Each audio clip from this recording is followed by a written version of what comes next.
Tito. Esta serie la he titulado La Iglesia, la Doctrina y la Piedad. Repito, la Iglesia, la Doctrina y la Piedad. Y he titulado este sermón Una disposición conforme a su identidad. Una disposición conforme a su identidad. Así he titulado este sermón, que es la salutación, que abarca los primeros 4 versículos de Tito capítulo 1. ¿Ok? Entonces tenemos como nombre la Iglesia, la Doctrina y la Piedad de la serie, y esta enseñanza se llama Una disposición conforme a su identidad. Les pido pues que me acompañen a leer Tito del capítulo 1 del 1 al 4 y luego de ello oramos.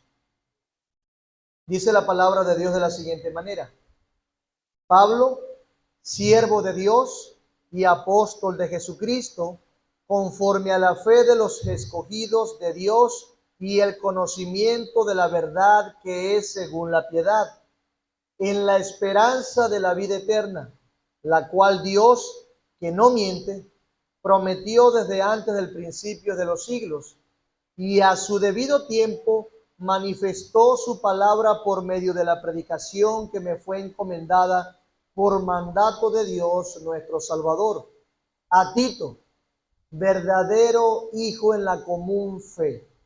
Gracia, misericordia y paz de Dios Padre y del Señor Jesucristo nuestro Salvador. Amén. Oramos. Padre, qué bueno es escuchar a tu iglesia cantando. Qué bueno es recordar tu evangelio a través de la voz de los cánticos de nuestros hermanos en la fe. Gracias por darnos el privilegio de poder adorarte y servirte y alabarte juntos. Para eso fuimos creados. Nuestro destino se une profundamente a la adoración de tu santo nombre congregacionalmente. De manera que te alabamos y te damos gloria por permitirnos cumplir ese propósito, por no dejarnos en nuestras maldades, por no dejarnos en nuestros pecados ciegos, sino que nos ha dado la luz del Evangelio para que ahora podamos disfrutar, anhelar y participar de estos tiempos.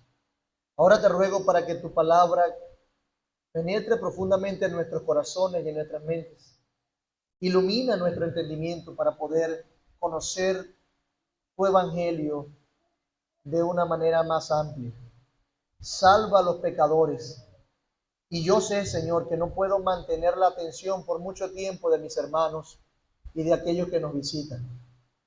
Pero eres tú, Señor, quien puede obrar profundamente en los corazones para inclinarlos a ti.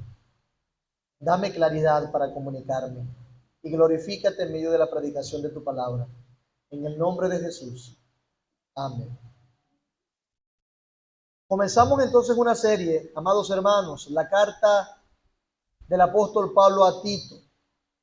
Y como yo sé que algunos ya saben, esta carta pertenece al grupo de las epístolas pastorales. Se les ha llamado epístolas pastorales. En esencia, estas cartas, estos libros del Nuevo Testamento del apóstol Pablo, es una comunicación oficial de Pablo como apóstol de Cristo a Tito.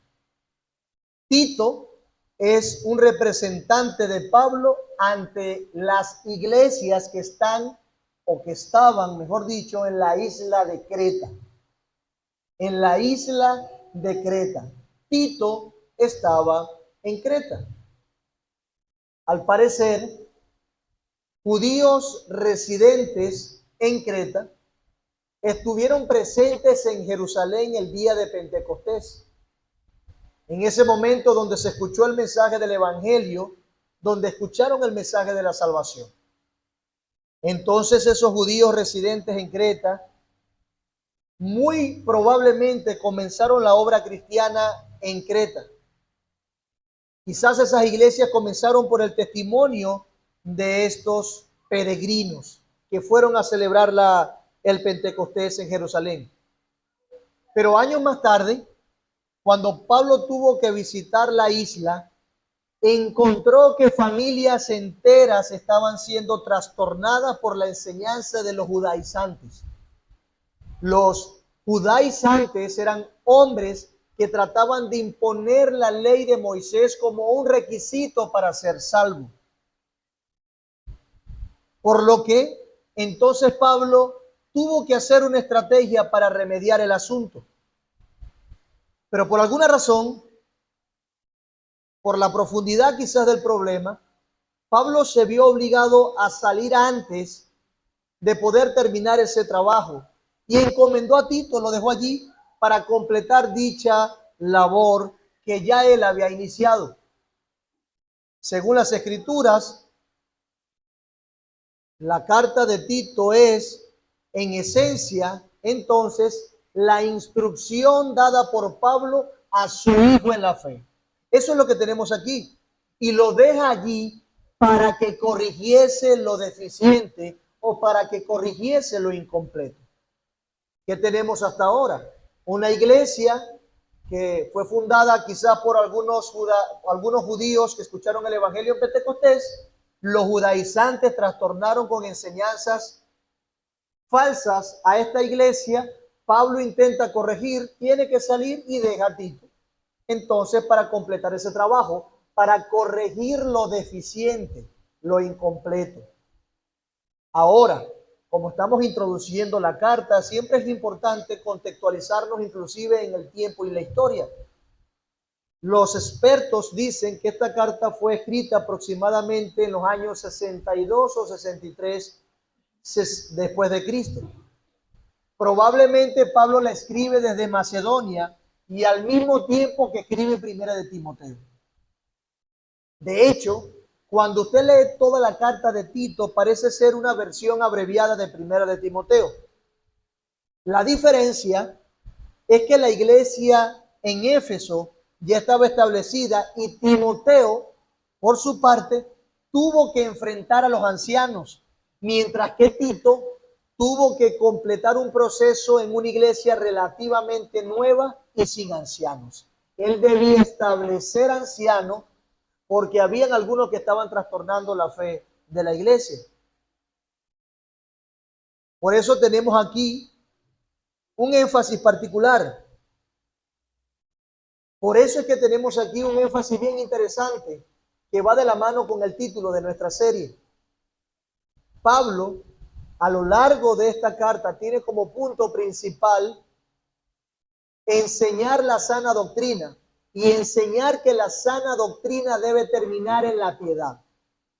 Repito, el punto principal de Pablo con esto es enseñar que la sana doctrina debe terminar en la piedad. Dicho de otra forma, la teología, lo que entendemos de Dios, debe ser siempre adornado con el deber, con lo que hacemos. Es decir, no podemos decir que creemos lo correcto y vivimos de manera incorrecta. No podemos decir que estamos en la fe, en el evangelio, pero nuestra vida no está sustentada por buenos frutos producidos por esa verdad. De hecho, la carta de Tito está saturada de esta idea. Por ejemplo, Tito 2:7 dice, presentándote tú en todo tiempo como ejemplo de buenas obras, en la enseñanza mostrando integridad y seriedad. Ahí está. Hay un énfasis marcado en las buenas obras que son producto de la doctrina. Por otra parte, Tito 2:14, quien se dio a sí mismo por nosotros para redimirnos de toda iniquidad y purificar para sí un pueblo propio, celoso de buenas obras. Allí está el énfasis otra vez. Tito 3:8, palabra fiel es esta, y en estas cosas quiero que insistas con firmeza, para que los que creen en Dios procuren ocuparse en buenas obras. Tito 3:14, y aprendan también los nuestros a ocuparse en buenas obras para los casos de necesidad, para que no sean sin fruto. Por lo tanto, el punto principal es establecer ese eslabón claro entre la sana doctrina y las buenas obras. La sana doctrina, creer lo correcto, termina en buenas obras. Y eso precisamente es la piedad. Para Pablo, no hay una tensión entre la gracia y las obras. Pero para él sí hay una tensión entre la gracia y el uso legalista de la ley. Recuerden, los judaizantes estaban trastornando con leyes que no tenían que ver con el evangelio. Hay literalmente un énfasis en que creer lo correcto nos lleva a practicar y a vivir de manera correcta. Es decir, una genuina, real experiencia de la gracia da como resultado una persona celosa de buenas obras. Si has sido transformado, si amas a Dios, si efectivamente el evangelio te ha afectado, eres celoso de buenas obras. No eres inerte, no eres sin fruto, no eres estéril. Así que ese es el énfasis de Pablo aquí. Ahora, para cuestiones didácticas, me quisiera presentarles un bosquejo general de esta carta. ¿Cómo veremos esta carta y el resto de los otros sermones? Bueno, veremos la salutación en primer lugar, esa breve sección donde Pablo introduce mostrando las intenciones y las razones por las cuales escribe. Del 1 al 4 del capítulo 1. Luego veremos la sana doctrina y la piedad en la iglesia. Luego veremos la sana doctrina y la piedad en el hogar, capítulo 2. Luego veremos la sana doctrina y la piedad en el mundo, capítulo 3. Y luego veremos unas palabras finales en los versículos del 9 al 15 del capítulo 3. Ese es el bosquejo de toda la carta, de todo el libro. La sana doctrina y la piedad en la iglesia, la sana doctrina y la piedad en el hogar, y la sana doctrina y la piedad ¿en dónde? En el mundo. Ahora, al pensar específicamente en estos 4 versículos como introducción, que es nuestro punto hoy, podemos empezar a encontrar cosas sumamente importantes que nos ayudarán a ver todo lo que Pablo tiene que decir en esta carta. Es decir, estos 4 versículos nos van a ayudar a interpretar el resto de la carta. Repito, esta salutación, estos primeros 4 versículos nos van a ayudar a entender el resto de lo que Pablo tiene que decir. Yo sé que aquellos que son predicadores tienen un problema especial cuando se trata de predicar las introducciones o los saludos iniciales en las cartas. Yo sé que es complejo. Sin embargo, aquí tenemos exactamente un resumen, pero no solamente un resumen de lo que va a decir, sino que nos muestra las intenciones, la disposición que está detrás del corazón de Pablo al escribir lo que le va a escribir a Tito, su intención. Y así introduce esta carta. Yo sé que, insisto, puede sonar problemático, pero si ustedes cultivan la atención en esta carta y en esta salutación, podrán leer de manera fructífera el resto de ella. Pablo, como hacen las otras introducciones o salutaciones, deja ver cuáles son sus motivaciones. Deja ver quién es él mismo. Deja ver qué es lo que predica. Así que, por regla general, aprendan eso. No podemos desprender así nomás las palabras de alguien de sus motivos. No podemos desprender las palabras de alguien de sus intenciones o disposiciones del corazón. Hay que ver que lo que esté diciendo esté de acuerdo con los motivos correctos. Y Pablo lo sabía, Pablo estaba entendido de esto. Y en este caso se empeña, él quiere dejar muy claro el por qué requería de Tito y de los hermanos de Creta tales cosas. Así que en general, hermanos, podemos ver a Pablo en las salutaciones encargándose de dejar claro las fuerzas mayores que lo llevan a decir lo que dice. Repito, ¿Qué vemos en las salutaciones de Pablo? Las fuerzas mayores que lo llevan a decir lo que dice. No es un asunto meramente personal la salutación. No es un asunto meramente institucional como para tener un saludo formal. No es un asunto nada más de compasión o liderazgo por la iglesia o la persona a quien escribe. Pablo reconoce que hay una fuerza mayor que ata su conciencia. Él reconoce que hay una fuerza mayor que ata su proceder, su ministerio, su trabajo, sus recomendaciones, sus amonestaciones, sus mandamientos y su persona. Y el punto de esa fuerza mayor es que lo que ata su conciencia es que él no se pertenece a sí mismo. Repito, él deja claro que no se pertenece a sí mismo, le pertenece a otro. Con esto en mente, veremos de una manera sencilla este párrafo introductorio con el que saluda el apóstol Pablo a Tito y en consecuencia a los hermanos que están en Creta. Lo veremos así, nuestro primer encabezado, lo que Pablo dice de su persona. Segundo encabezado, lo que Pablo dice de su mensaje. En tercer lugar, lo que Pablo dice sobre Timoteo. ¿Ok? Lo que dice sobre su persona, su mensaje y de Timoteo. Perdón, Timoteo no. ¿De quién? Gracias. De Tito. Timoteo no, me equivoqué aquí. Está mal esta. Pero bueno, para ver nuestro primer encabezado, es importante que leamos el versículo 1. Léalo ya en su Biblia. Pablo, siervo de Dios y apóstol de Jesucristo, conforme a la fe de los escogidos de Dios y el conocimiento de la verdad que es según la piedad. Pablo comienza la carta haciendo una breve descripción de sí mismo. Específicamente describe su identidad y propósito en Cristo. La pregunta es, ¿cómo se describe Pablo a sí mismo en esta salutación? Y la respuesta es doble. La respuesta es doble. En primer lugar, él se describe a sí mismo como un enviado de Jesucristo, de Cristo mismo, apóstol de Jesucristo, ¿cierto? Como la mayoría sabe, la palabra apóstolos significa literalmente enviado.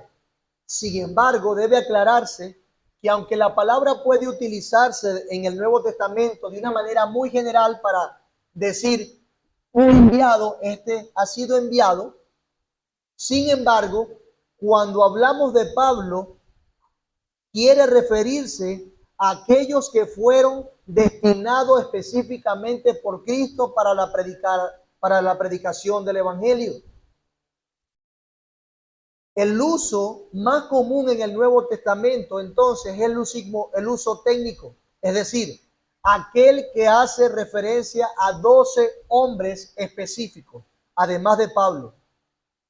Esos 12 hombres específicos eran apóstoles, no eran unos enviados normales. La palabra comunica el oficio como tal de apóstol.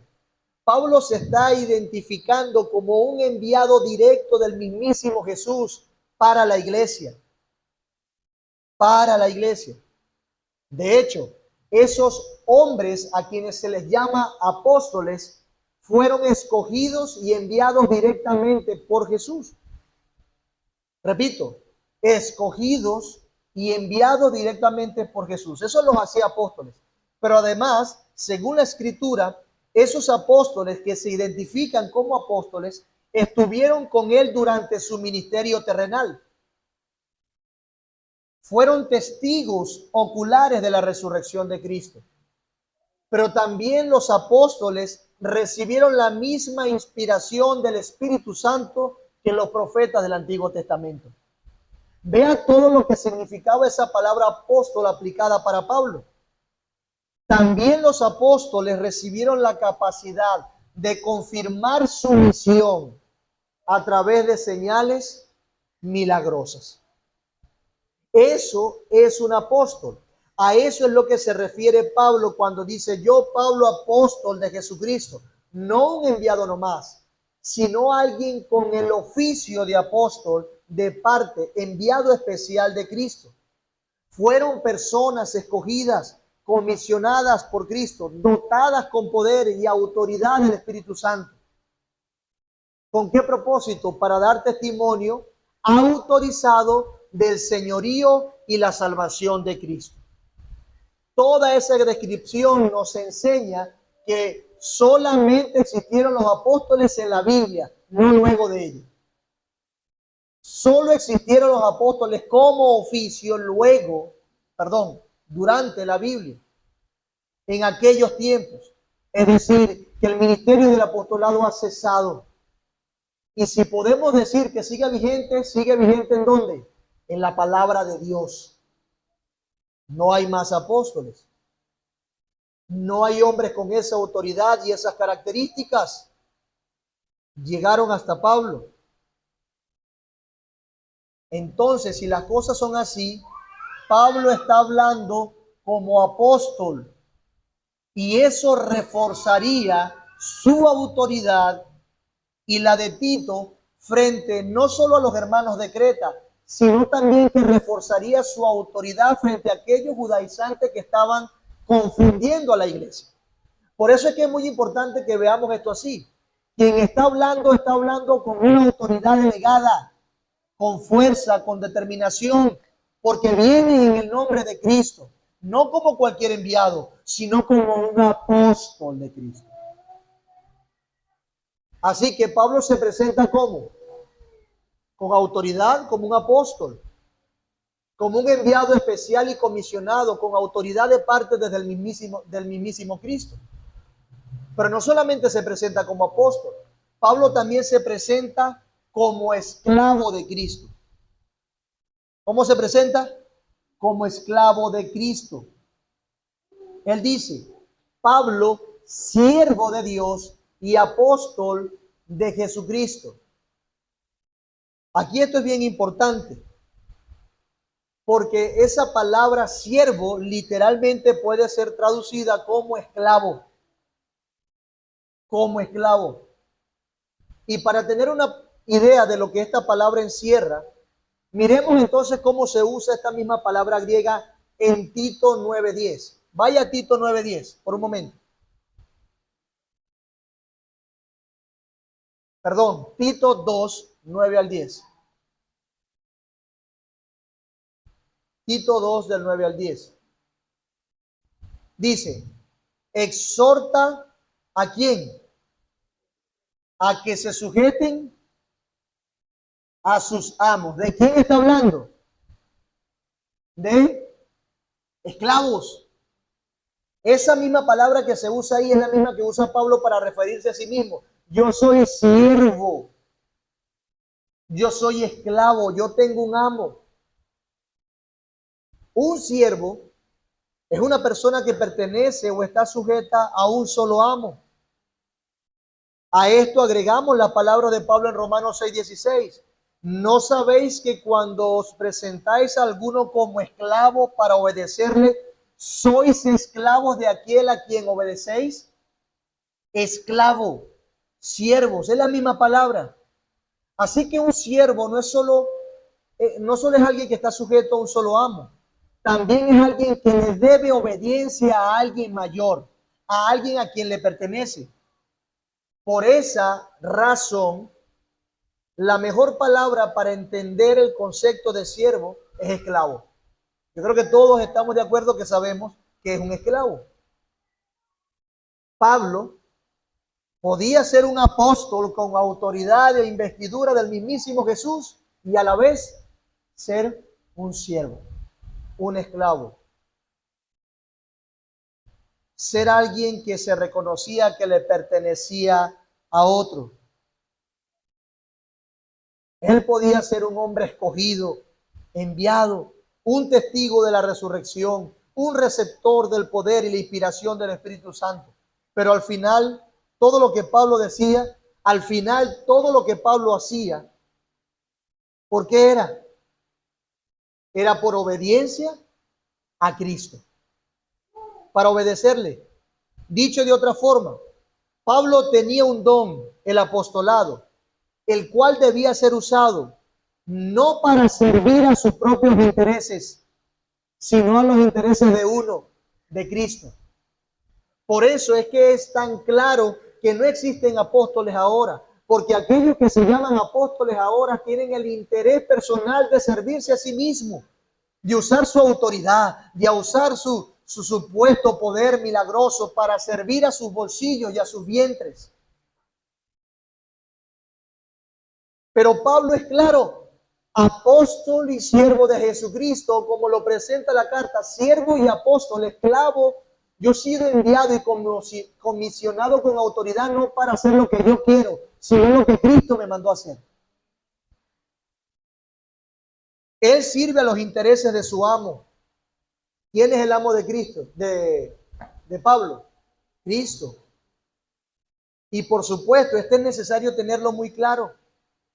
Muy claro. Porque como mencioné antes, el reconocer que le pertenece a otro lo lleva a hacer lo que sea necesario para obedecer a su Señor. Y además pone en su justo lugar sus motivos. Sus motivaciones estaban centrados en el Evangelio, no en él mismo.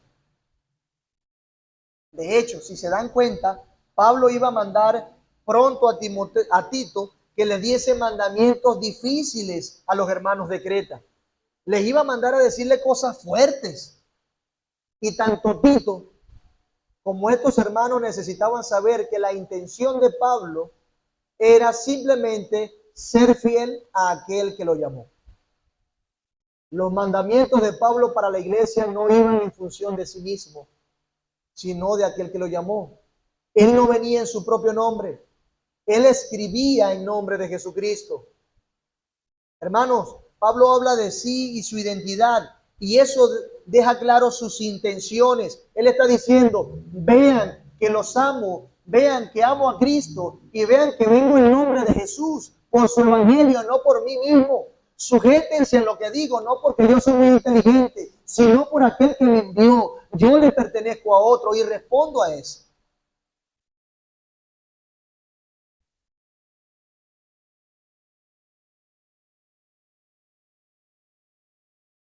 Esto seguramente guardaría el corazón de los de Creta, de los que le escuchan.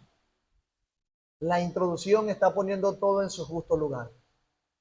Y hasta aquí, hermanos, creo que es una buena oportunidad para recordar también nuestra identidad. Es importante recordar quién nos llamó y quién nos envía.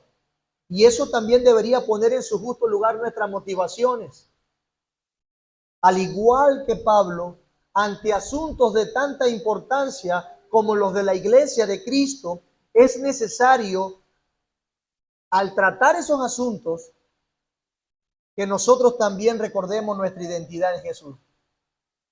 Que no nos pertenecemos, que no estamos aquí para cumplir nuestros deseos, que no estamos aquí para cumplir nuestra voluntad, que no estamos aquí para hacer lo que querramos. Estamos aquí por Cristo. Y ese entendimiento, con la ayuda del Espíritu de Cristo, purifica nuestras motivaciones dentro de la iglesia, purifica nuestra manera de hacer las cosas. En últimas, tu identidad define y ordena tus motivaciones y tus propósitos. ¿Quién eres? Entonces actúa como tal. ¿Quién eres delante de Jesús? Su esclavo, su siervo, su enviado a predicar, quizás no apóstol como ellos, pero sí enviado a predicar. Entonces, tus motivaciones deberían ser en virtud del Evangelio. Además, hermanos, todos nosotros tenemos un llamado particular y dones particulares. E independientemente de nuestra función dentro del cuerpo de Cristo, al final todos somos esclavos de Cristo. Tanto el que predica como el que limpia, esclavos de Cristo. La diferencia radica en la forma en que servimos, no más. Y esa diferencia depende del llamamiento y de los dones de Dios, de lo que nos ha dado a cada uno de nosotros. De modo que no querer servir a Cristo, no querer servir a su reino con los dones particulares que nos han sido dados, es una muestra, es una evidencia de orgullo. Es decir, es una evidencia de querer servirnos a nosotros mismos. Si no estás contento con el lugar que Dios te ha puesto ahora dentro de la iglesia, no estarás contento con nada. Eres siervo, sirve donde Dios te ha puesto ahora, desde el lugar que Dios te ha dado, porque eres un siervo. Si servimos al rey, entonces vamos a servir donde Él nos ha puesto, en el lugar que la providencia nos ha dado. Así que Pablo se describe a sí mismo como siervo y apóstol. Ahora, preguntémonos, hermanos, ¿cómo describe Pablo su propósito? ¿Cuál es el propósito de Cristo para el ministerio apostólico de Pablo? En sentido general, el propósito de Pablo como apóstol era servir al pueblo de Dios. Dicho de otra manera, Pablo sirviendo al rey, en la medida que estaba sirviendo al pueblo, estaba sirviéndole a él y no a sí mismo. Pablo lo pone con estas palabras: conforme a la fe de los escogidos y al pleno conocimiento de la verdad que es según la piedad. Pablo, al servir al pueblo, estaba sirviendo al rey, y al servir al rey eso terminaba en servicio al pueblo del rey. Y eso es importante saberlo, porque los de Creta también necesitaban saberlo, Tito necesitaba saberlo. Ahora, ¿qué significan estas palabras? Conforme a la fe de los escogidos y al pleno conocimiento de la verdad que es según la piedad. Es complejo porque como que son muchas ideas conectadas, pero vamos a ir desglosándola poco a poco, y aquí requiere una vez más su atención. Estas palabras que vemos aquí significan por lo menos dos cosas, dos cositas. Una de las cosas que significa es que la enseñanza de Pablo como apóstol no era nueva. Repito, la enseñanza de Pablo como apóstol no era nueva, sino que la enseñanza de Pablo como apóstol era conforme a los escogidos de Dios a través de la historia. ¿Quiénes son esos escogidos de Dios a través de la historia? Podemos hablar de ellos desde sus representantes federales: Abraham, Jacob, David. Lo que Pablo estaba enseñando era conforme a la fe de ellos, a lo que habían creído, teniendo esta fe su máxima expresión en la revelación del evangelio que Pablo predicaba. Pablo está diciendo: yo predico lo mismo que siempre se ha predicado, solamente que desde un punto diferente de la historia y en un punto de revelación más amplio. Y esto es cierto, hermanos, y muy relevante, ya que, como veremos más adelante, Pablo enfrenta aquí a un grupo de judaizantes que estaban trastornando familias y casas enteras. Con respecto a esta expresión, Calvino lo dice de esta manera: si alguno duda acerca del apostolado de Pablo, Pablo busca acreditarlo mediante una razón poderosa, relacionándolo con la salvación de los elegidos de Dios, como si dijera: existe un acuerdo mutuo entre mi apostolado y la fe de los escogidos de Dios, y por lo tanto, este no será rechazado por ninguno que no sea réprobo y se oponga a la verdad de la fe. Los judaizantes querían convencer que había que hacer algo más para ganarse la salvación a la luz de la ley de Moisés, haciendo algo. Pero Pablo le estaba diciendo: no, eso es mentira. Yo predico, esta fe es conforme a los escogidos de Dios en la historia. Ustedes están equivocados y esa fe termina en el evangelio, en lo que yo estoy enseñando. Por lo tanto, Pablo con estas palabras lo que intenta es asentar su apostolado frente a aquellos que eran judíos y trataban de pervertir el evangelio. Ellos deberían ser persuadidos por causa de quien lo envió y por causa del testimonio de su mensaje. Así que, en primer lugar, esas palabras, conforme a la fe de los escogidos, significa, en primer lugar, que Pablo está predicando la misma fe que se predicó antes. Pero en segundo lugar, eso significa, o nos enseña, o comunica, que el apostolado de Pablo era en pro de la fe de los escogidos. En pro, para su beneficio. Es decir, que la predicación de Pablo tenía como meta producir conocimiento verdadero y fe en los escogidos. Como decíamos en la escuela dominical, ¿para qué enseñamos esta clase? Para que crezcan en conocimiento y su fe sea fortalecida. Es lo que Pablo está diciendo en esta porción. Su predicación tenía como meta producir conocimiento verdadero y fe en los escogidos. Una vez más, el contraste. Mientras muchos judaizantes estaban enseñando mitos judíos y mandamientos de hombres que se apartaban de la verdad, el propósito de Pablo en Cristo era brindar el conocimiento verdadero a los creyentes para que por medio de éste crecieran en la fe. Hermanos y amigos, hay muchos que intentan enseñar cualquier otra cosa y no el evangelio, no la fe histórica, no una fe sólida que a veces es difícil digerir. Pero nosotros necesitamos reconocer que necesitamos esa fe sólida para crecer verdaderamente en el evangelio. Sin ello no podemos crecer. Y si intentamos pervertir o simplificar o hacer más superficial la palabra de Dios, entonces no vamos a crecer, no vamos a madurar. Pablo enseña que lo que él predicaba era para el bien de sus almas, para que conocieran más a Dios y para que su fe fuera fortalecida. ¿Y qué viene con una fe rica? Bueno, viene la piedad. Es decir, cuando conoces a Dios y tu fe es fortalecida, entonces eres una persona piadosa. Vives un estilo de vida que agrada a Dios. Por eso es que los que no crecen en conocimiento se quedan chiquitos, nunca crecen. Siempre lo mismo, en un círculo vicioso. Pablo agrega que ese conocimiento es según la piedad. Léalo en el versículo. Que es según la piedad. Mientras que la enseñanza de los judaizantes era sin provecho y sin valor, la enseñanza de Pablo promovía la obediencia de la fe. Y la piedad precisamente es eso, hermanos, la obediencia a la fe. Una persona es piadosa cuando conoce y obedece la fe. La piedad es una conducta santa, es devoción al Señor. Devoción al Señor.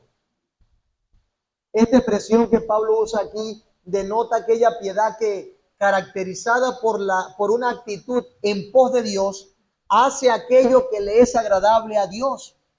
Es actitud y acción en pos de Dios. Eso es piedad. Y para alcanzar esa actitud y acción en pos de Dios, esa piedad se necesita conocer a Dios y que nuestra fe sea fortalecida.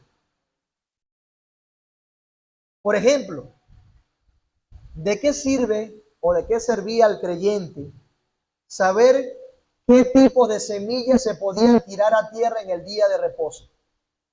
Piensa eso. ¿Para qué le servía al creyente la enseñanza de los judaizantes acerca de las semillas que podían tirarse en tierra en el día de reposo? ¿En qué nos ayudaba a crecer? Nada. Eso no era un conocimiento según la piedad. Pero el conocimiento verdadero y la fe producen cosas que sí agradan a Dios. ¿Qué produce ese conocimiento según la fe que agrada a Dios? Bueno, según la carta de Tito, dice que los ancianos van a ser sobrios y dignos y prudentes. Dice que aquellos que conocen a Dios y su fe es fortalecida y se forman piadosamente, es decir, muestran su piedad, por lo menos las ancianas, a no ser calumniadoras ni dadas al vino, sino maestras de lo bueno. Por otro lado, los jóvenes van a atender, las jovencitas casadas van a atender bien a sus esposos e hijos y van a aprender a ser hacedoras en el hogar y ser castas y respetuosas. Los jóvenes, por su parte, con este conocimiento de fe, van a aprender a ser prudentes, a ser ejemplo de pureza, dignidad y palabra. Inclusive los siervos, los esclavos, van a estar sujetos a sus amos con buena actitud. Esa es la piedad que produce la sana doctrina, que produce el conocimiento de Dios y la fe. Y así como Pablo, nosotros también Independientemente de nuestro ministerio en la iglesia local, hermano, nuestro propósito como siervos del Rey debe ser el mismo: ministrarnos los unos a los otros para que juntos crezcamos en la fe hasta llegar a la plenitud del varón perfecto. ¿Quién es ese varón perfecto? Cristo. Nuestro ministerio debe ser uno a favor de los creyentes, así como el ministerio de Pablo era uno a favor de los creyentes. Y nuestro ministerio entonces debe tener como objeto, como propósito, como meta, promover la fe y la piedad de los escogidos. Eso es lo que dice Pablo allí. Y simplemente estamos equiparando ese llamado de Pablo con el nuestro. Hemos de promover el conocimiento del Evangelio a través de la piedad entre nosotros, hermanos. Necesitamos alejarnos de la hipocresía, de decir que creemos o sabemos algo, pero no vivimos conforme a esa verdad. De manera, hermanos, que lo que siempre esté en nuestra mente y en nuestras actitudes, lo que siempre debe estar en las intenciones de nuestro corazón, debe ser el Evangelio de Cristo, el conocimiento de la verdad y la fe. No debe estar llenando nuestro corazón los intereses personales. Cuando no promueves tus propias intenciones y tus intereses, estarás promoviendo el conocimiento que es según la piedad y la piedad verdadera. Y la piedad verdadera. Eso es lo que dice Pablo acerca de sí y del mensaje que traía. Ahora vamos a ahondar un poco más de lo que Pablo tiene que decirnos sobre su mensaje per se. Leamos los versículos 2 y 3. ¿Lo tiene? Dice: en la esperanza de la vida eterna, la cual Dios, que no miente, prometió desde antes del principio de los siglos, y a su debido tiempo manifestó su palabra por medio de la predicación que me fue encomendada por mandato de Dios nuestro Salvador. Una vez más, muchas ideas juntas que nos tienden a confundir, ¿verdad? Diría yo, nos vuelven como una caraota. ¿Hacia dónde va? Pero vamos a ir otra vez, poco a poco, a ver lo que Pablo tiene que decirnos sobre su mensaje. Como apóstol de Cristo, que ya lo hemos visto, y conforme a los intereses del Rey, el ministerio de Pablo existía para nutrir a los creyentes. ¿Cómo iba a nutrir Pablo a los creyentes? Con el verdadero conocimiento para fe y piedad. La pregunta es, ¿cómo lo haría? ¿Cómo ese conocimiento nutre específicamente nuestros corazones? ¿Qué es lo que debemos saber? Bueno, Pablo expresa de manera explícita que ese propósito se cumplirá por medio de la predicación. Ojo, ese propósito se cumplirá por medio de la predicación. Dice, por medio de la predicación que me fue confiada conforme al mandamiento de Dios nuestro Salvador. Pablo dice que se le encomendó una predicación. A Pablo se le encomendó un mensaje para promover la fe y la piedad. ¿Cuál es la esencia de ese mensaje? La esperanza de la vida eterna. ¿Lo dice allí? La esperanza de la vida eterna. ¿Cuál es el mensaje?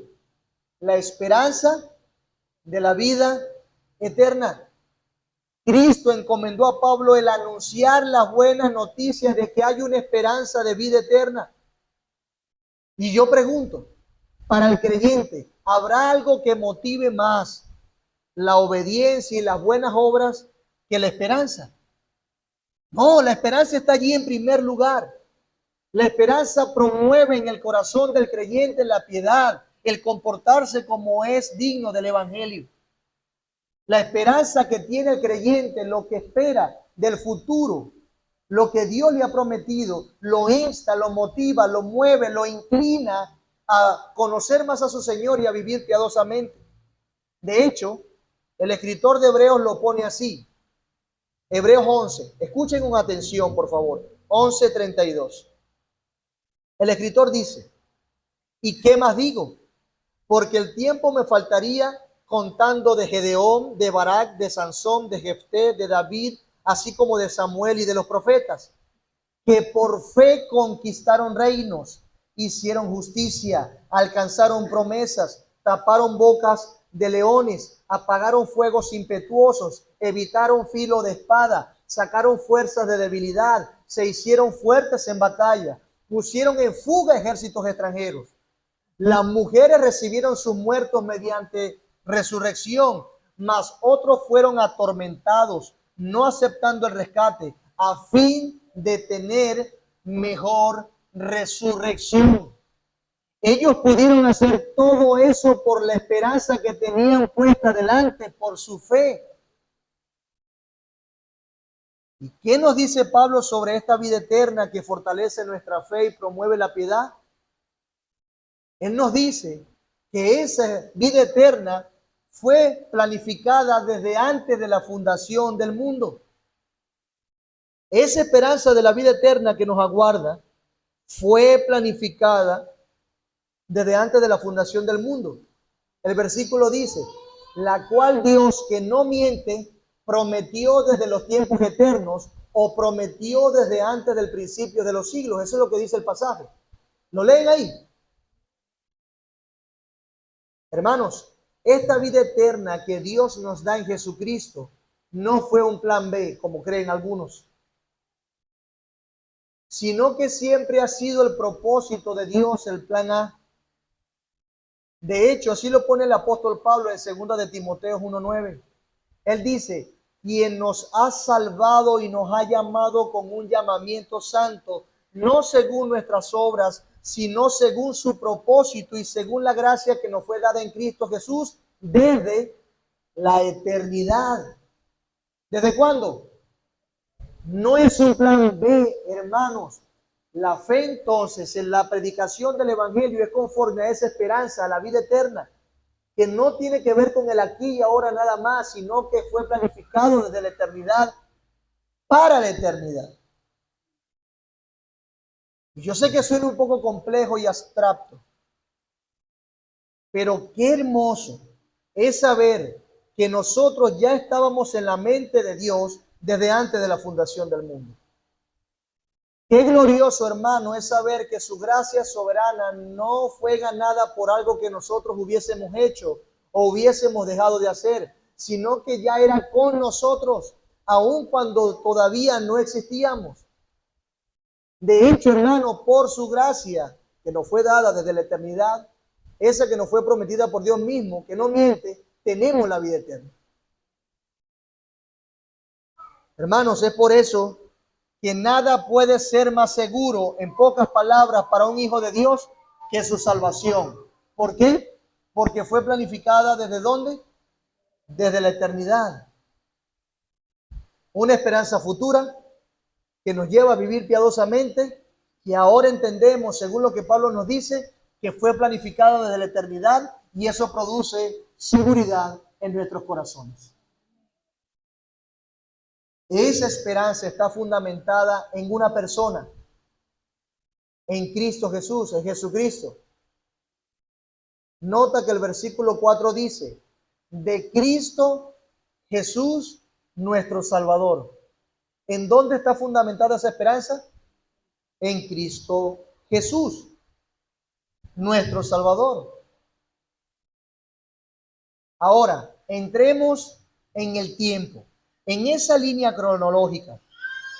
Aunque esta salvación fue planificada antes de la fundación del mundo, esa misma salvación fue lograda por Cristo en la cruz. Allí fue lograda. Por eso es que Él es nuestro Salvador, pues por medio de su muerte, Cristo anuló la muerte y por medio de su resurrección, Él sacó a la luz la vida y la inmortalidad. De modo que, mis amados hermanos, la gracia que nos fue dada antes de los tiempos de los siglos, nos fue dada y alcanzada perfectamente en la cruz de Cristo.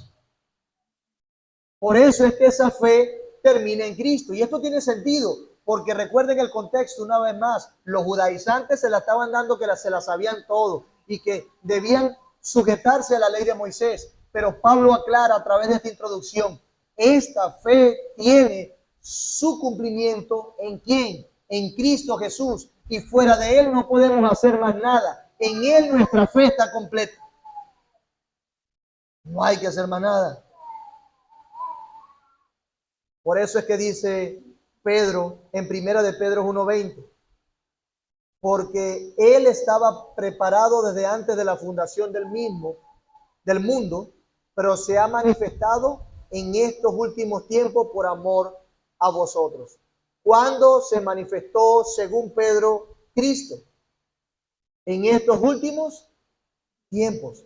No nuestros tiempos, sino en los tiempos de ellos en aquel momento. Hace 2000 años cuando Cristo murió. Pero hay más información acerca del mensaje de Pablo. Este mensaje de Pablo, esta salvación, a pesar de ser planeada desde antes de la fundación del mundo, ha sido revelada o manifestada en el presente por medio del mensaje del Evangelio. ¿Cómo la gente llega a entender todo lo que ya yo estoy diciendo? Por medio de la predicación del Evangelio. El mensaje del Evangelio resume y contiene de una manera sencilla pero poderosa las verdades gloriosas de la esperanza que Dios ha dado a los creyentes desde siempre. Por eso entender el Evangelio es tan fundamental para el creyente, porque abarca verdades pasadas, verdades eternas, pero verdades futuras, y nos enseña de cómo Dios alcanzó la salvación en Cristo. El mensaje del Evangelio. Tito 1:3, y manifestó a su debido tiempo su palabra por la predicación que me fue confiada conforme al mandamiento de Dios nuestro Salvador.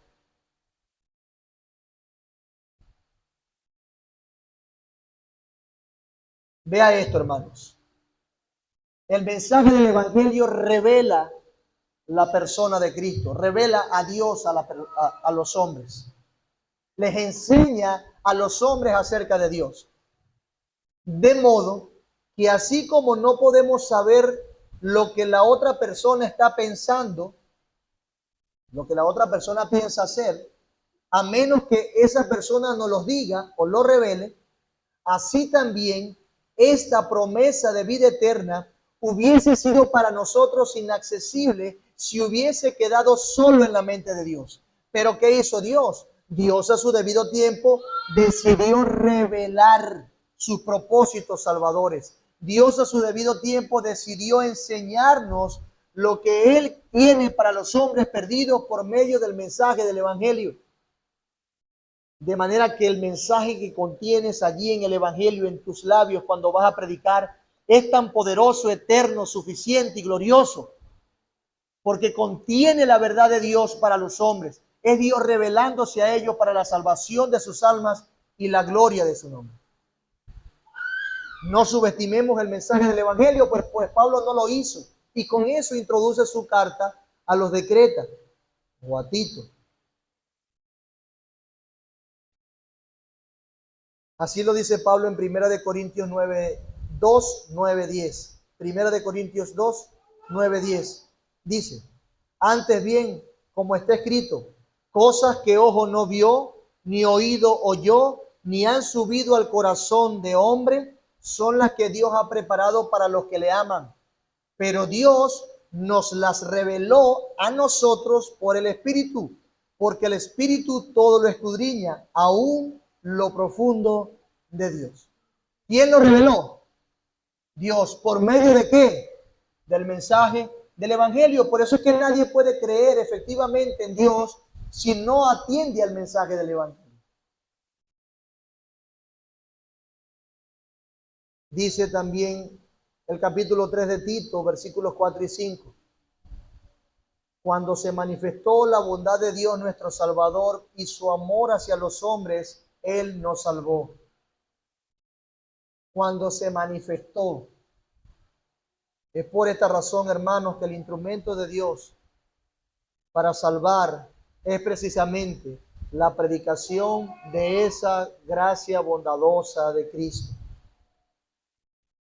Recuerden, Mientras que muchos buscaban señales y otros aclamaban por sabiduría humana, Dios se ha placido en desplegar el mensaje de la vida eterna por medio de la locura de la predicación. Mensajes como estos que nos hablan del evangelio, pero que para muchos son locura y no entienden.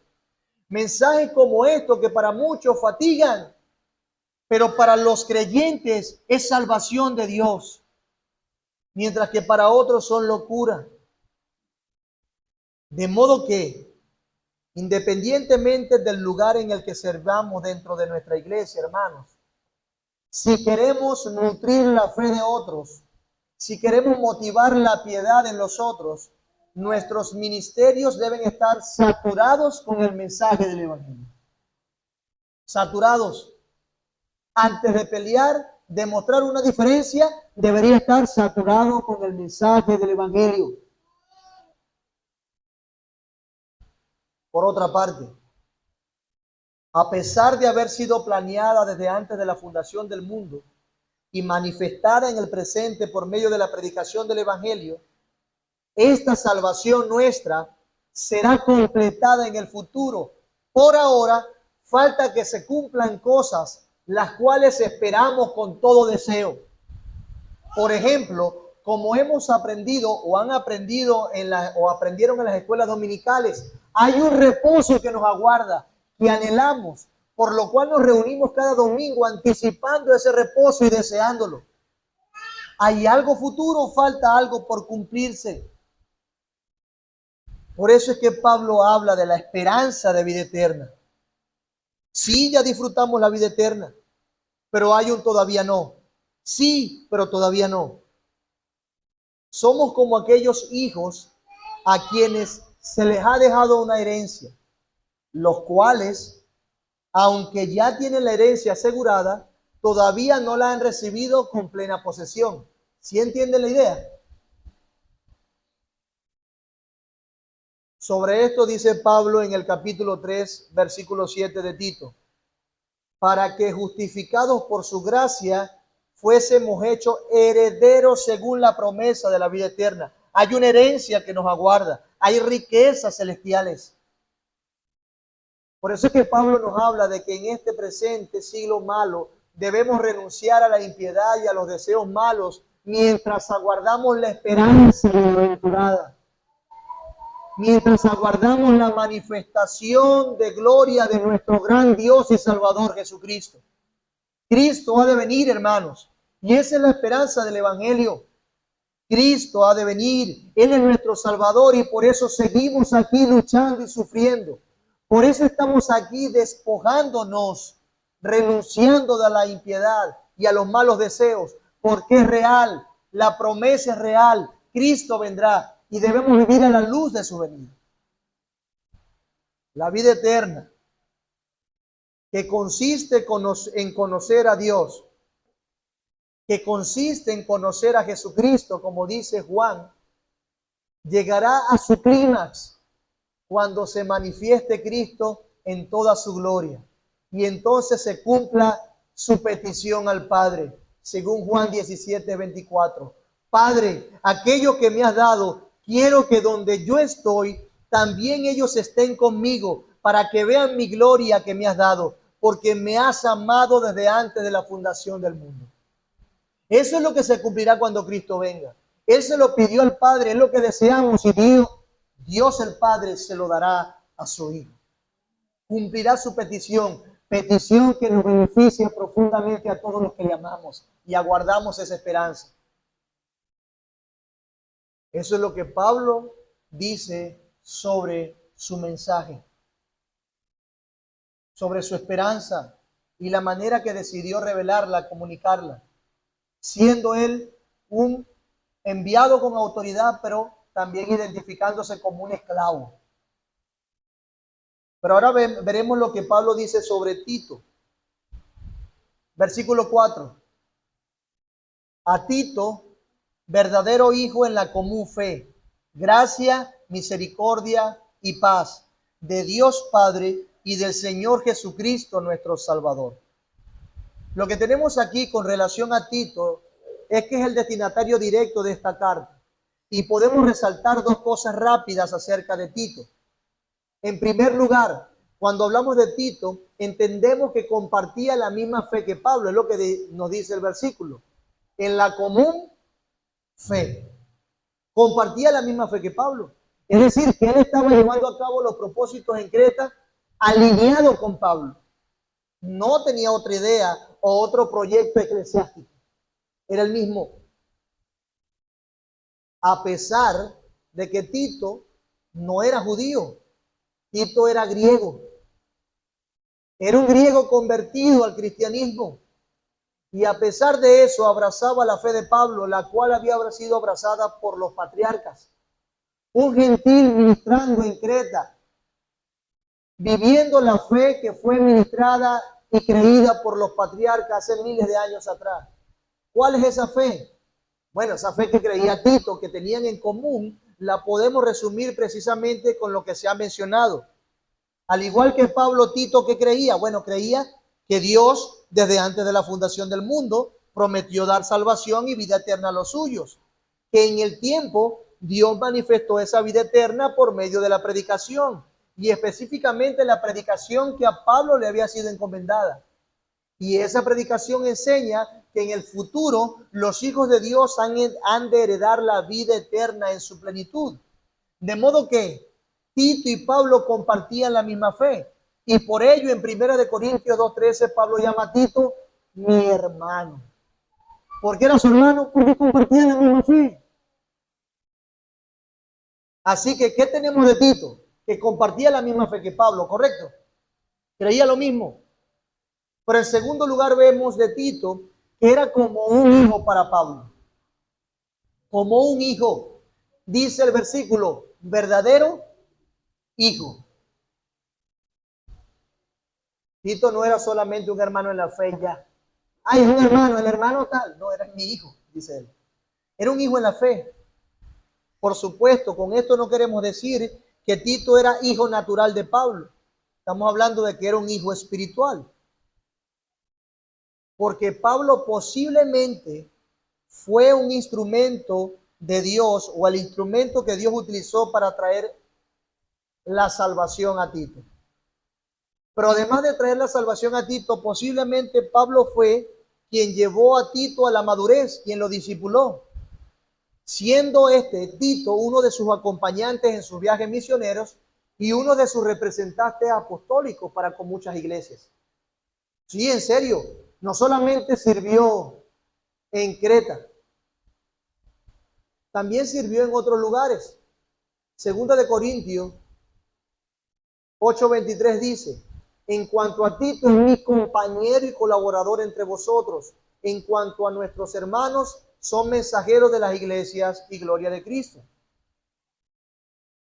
De hecho, como se dijo en la introducción de nuestra carta, y como veremos con más detalles luego,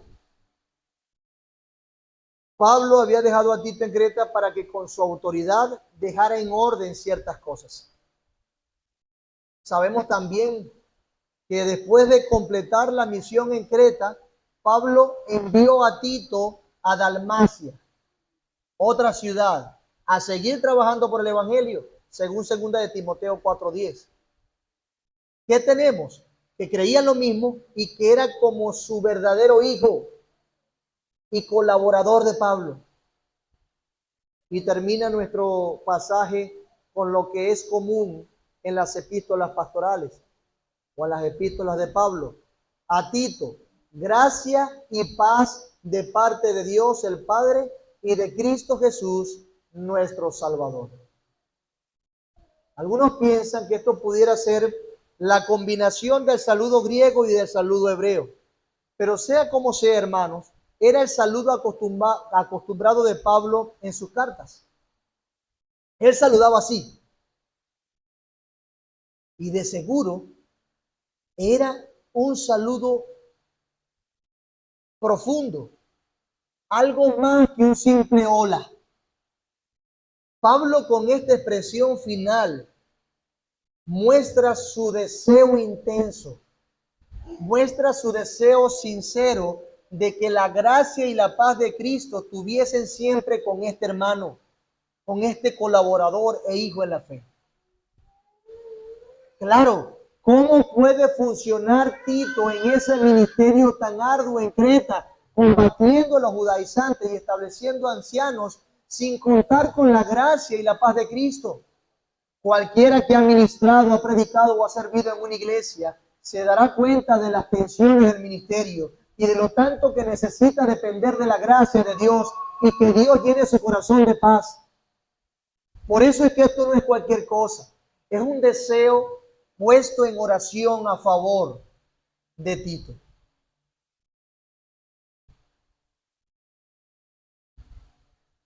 Y ese debería ser también, hermanos, nuestro sincero deseo y oración, no solo para los creyentes en su crecimiento, sino también en cada exhortación, en cada mandamiento, en cada reflexión, en cada argumento.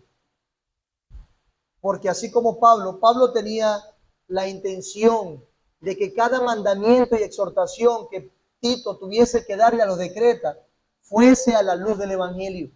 Lo mismo nosotros, a la luz de la gracia y la paz del Evangelio. El deseo de Pablo era que el Evangelio fuesen los lentes, la perspectiva de Tito en su ministerio. Gracia y paz de parte de Dios el Padre y de Cristo Jesús nuestro Salvador. Hermanos, ese era el motivo y la intención de Pablo al escribir esta carta. Pero también debe ser la nuestra siempre. Por eso, mi amado hermano, no interpretes las cosas a la luz de lo que te pasó. No interpretes las cosas que pasan en la vida, en la iglesia, en tu familia, a la luz de lo que sientes. No lo interpretes a la luz de lo que crees desde tus propios juicios, de lo que te gustaría cómo fueran las cosas. No interpretes lo que pasa desde tus expectativas.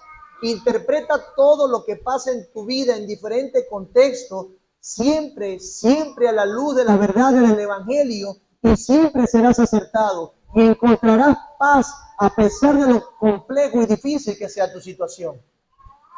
A pesar de lo complejo y difícil que fuera tu ministerio, interprétalo a la luz del Evangelio.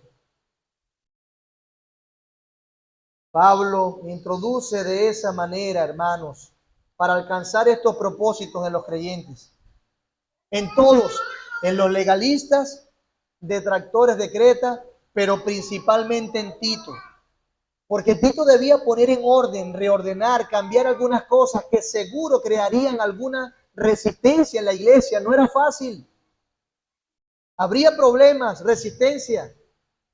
Pero si Tito se aseguraba de interpretar todo y veía las cosas a la luz de lo que Pablo dice en esta introducción, de seguro sería fortalecido para hacer lo que tenía que hacer y decir lo que tenía que decir. Y esto seguramente terminaría en una vida llena de estas cosas que Pablo les desea: gracia, paz y misericordia de parte de Dios. Hermanos, para concluir, el deseo de Pablo para Tito es también el nuestro. Y también es nuestro deseo para los no creyentes en su conversión. Mi amado amigo, si estás aquí y has entendido algunas cosas siquiera, es nuestro deseo que la gracia y la paz del Evangelio conquiste tu corazón, que conquiste el corazón de todos aquellos que no han creído, que al escuchar el mensaje de la gracia y la bondad de Dios para con nosotros, creas en Jesús, que dobles tus rodillas y confieses con tu boca que Jesús es el Señor y Salvador del mundo, que reconozca que solamente a través de Él Dios derrama sus bendiciones eternas sobre toda persona, que el mensaje de Cristo es eterno para toda la humanidad en diferentes contextos. Es nuestro deseo que tú caigas rendido a los pies de Cristo, porque solamente en Él habrá salvación. Solamente en Él podrás ser piadoso y solamente en Él podrás tener esa esperanza preciosa de que cuando Cristo venga, te llevará a su presencia y no te destruirá.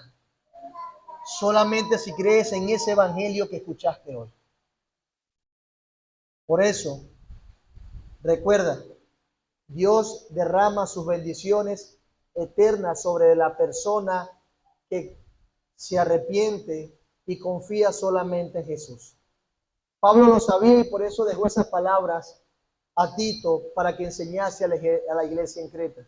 Y por eso es que hoy deja estas palabras a la iglesia de San Carlos, para que enseñe esas palabras a todos los miembros, a todos los aspirantes a la membresía y a todos los no creyentes que Dios nos da para predicar. El Señor salve a pecadores y edifique su iglesia, hermanos. Señor, gracias por tu palabra y gracias por darnos el privilegio de escuchar estas bondades tan preciosas, que sí, requieren mucha atención, que a veces nos confunden, pero que son tan claras. Has dejado un mensaje eterno que revelaste en algún momento y un mensaje que trae salvación, un mensaje que tiene esperanza para que vivamos de una manera piadosa aquí y ahora, aguardando la venida de tu Hijo, Padre. Gracias, gracias por enseñarnos y aplica entonces esta palabra a cada uno de los corazones aquí representados. Y ahora, no solamente nos estás dando el privilegio de escuchar tu evangelio, sino también ver tu evangelio representado en las cenas del Señor. Ayúdanos a disfrutar de él y a ser ministrados por esta hermosa ordenanza. En el nombre de Jesús. Amén. Con ello, hermanos, quiero invitar a los hermanos que me van a ayudar a repartir los elementos que pasen hasta acá,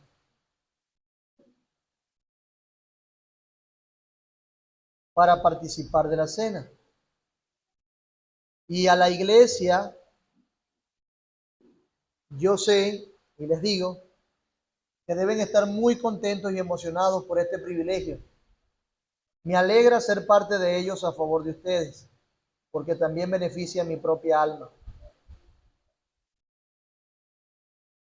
Así que quiero rogar a la membresía de la iglesia que se coloque de pie, por favor.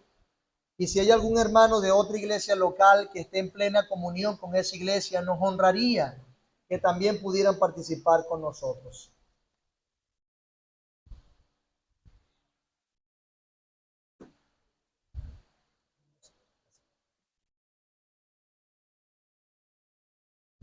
Póngase aquí delante de los dos. Póngase aquí delante de los dos.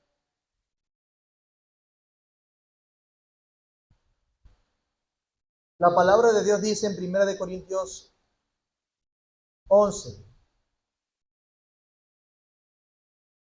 porque yo recibí del Señor lo que también os he enseñado, que el Señor Jesús, la noche que fue entregado, tomó pan, y habiendo dado gracias, lo partió y dijo: tomad, comed, esto es mi cuerpo que por vosotros es partido. Haced esto en memoria de mí. Asimismo tomó también la copa después de haber cenado, diciendo: esta copa es el nuevo pacto en mi sangre. Haced esto todas las veces que la bebiereis en memoria de mí. Hermanos, esta ordenanza Dios nos las dejó con el propósito de ser nutridos de su evangelio, de recordarle a Él. Por eso es que esta ordenanza tiene sentido para aquellos que han creído en Cristo, sí, pero para aquellos que están en plena comunión con su iglesia, porque lo que estamos haciendo aquí es la Santa Comunión. Son aquellos que se han comprometido y han hecho un pacto, y han manifestado su amor por Cristo a través de eso, y que se han puesto en orden de esa manera. Por lo tanto, los que participamos tienen esas características. Y además esta ordenanza tiene el poder de que simplemente con el hecho de ser admirada, edificar a aquellos que no participan y anhelarla. Y promueve en sus corazones el deseo de ser miembros de una iglesia, para comunicar esa comunión que la Biblia expresa. Jesús dijo que Él mismo dio gracias y nos dejó ese ejemplo. Así que estos elementos, como representan su sangre y representan su cuerpo, por ello necesitamos darle gracias a Dios, para que eso llegue a nuestra mente y a nuestro corazón de una manera adecuada. Oremos. Padre, gracias por estos elementos. Estamos convencidos que son un símbolo, Señor, de tu sacrificio, de tu persona. Por eso te damos gracias, por darnos el privilegio de participar de ello. Gracias, porque con ello ondeamos la bandera del Evangelio, Señor, y nos identificamos contigo. Ayúdanos a tomarlo con dignidad, te lo ruego. En el nombre de Jesús. Amén. Hermanos, pueden repartir los elementos mientras que termino de leer para ustedes este pasaje.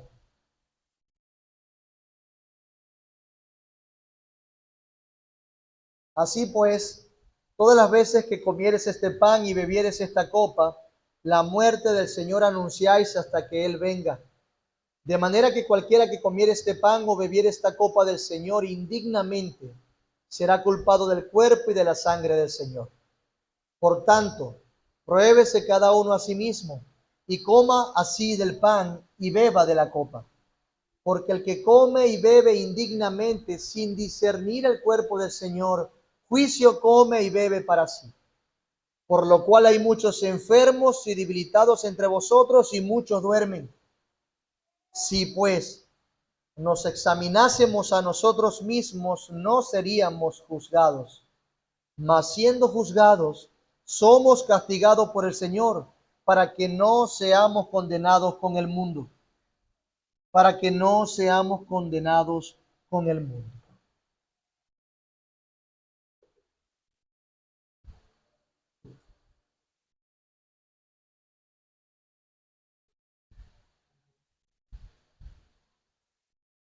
Hermanos, esto es un simbolismo, ciertamente.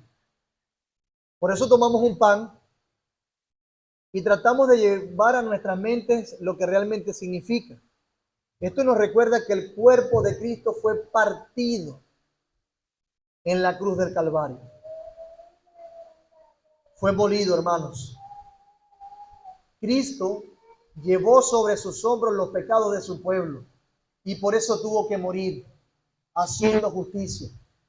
Fue por él y con su muerte y con su separación, con su cuerpo molido, entonces alcanzó la unión de un pueblo para su Padre, para sí mismo. Por la muerte y el cuerpo partido de Cristo, nosotros podemos ser unidos a nuestro Dios. Y esa es la realidad que hoy recordamos, tan sencilla pero tan profunda. Cristo murió en nuestro lugar, hermanos, para que ahora podamos tener unión con el Padre, pero para que también podamos estar unidos entre nosotros. ¿Cómo es posible que Cristo haya muerto para traer nuestra paz con Dios y nosotros no podamos vivir en paz entre nosotros? Esto nos recuerda que somos un solo cuerpo, miembros los unos de los otros. Por eso participamos y lo recordamos y por eso Jesús lo dejó. Dice la palabra de Dios. Porque yo recibí del Señor lo que también os he enseñado. El Señor Jesús, la noche que fue entregado, tomó pan y habiendo dado gracias lo partió. Y dijo, tomad, comed, esto es mi cuerpo que por vosotros es partido. Haced esto en memoria de mí. Participemos del pan, símbolo del cuerpo de Cristo partido en la cruz del Calvario.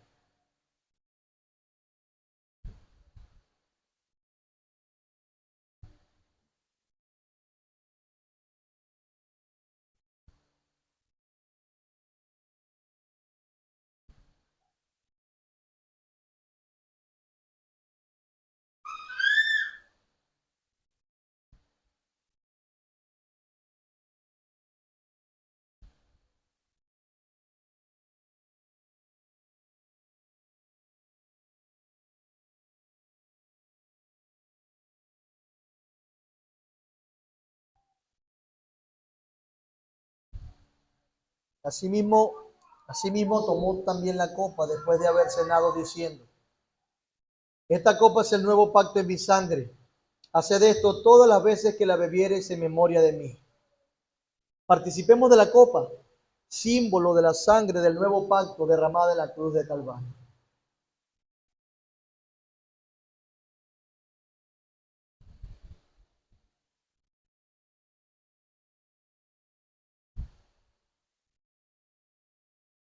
Señor, te doy gracias por darnos el privilegio de participar de esta ordenanza, de esta ceremonia que nos recuerda tu evangelio. Finalmente, quieres que te recordemos a ti tu sacrificio.